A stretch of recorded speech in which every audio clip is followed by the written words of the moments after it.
Hey, what's up guys? In this video I am going to show you how to unset or unregister these taxonomies of WordPress. So these are WordPress default taxonomies with the product post type. So I am going to disable it by PHP code. So let's start.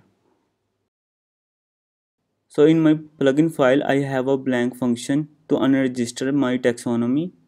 So first of all I am going to call global variable WP taxonomies. After that I am going to give it taxonomy name. So I am going to copy my taxonomy name from there. So this is the taxonomy name. I am going to copy it. So after that I am going to check if the taxonomy is exist. So I am going to give it taxonomy name. After that I will unset it. So I am going to give it this. So by this way you can unset any taxonomy. So let's save and check. I am going to refresh it. You can see there is no taxonomy. So this is the first way. You can also unregister it.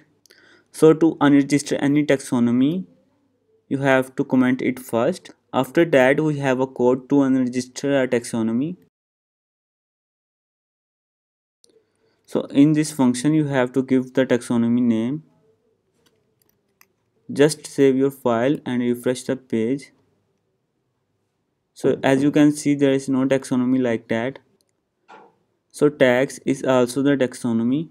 You can also unregister it by copy the name and paste it there.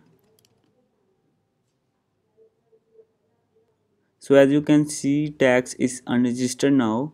So by this way you can unset any default and custom taxonomy in the WordPress by PHP. So guys, if you find my video useful, don't forget like, subscribe and share. Thanks for watching.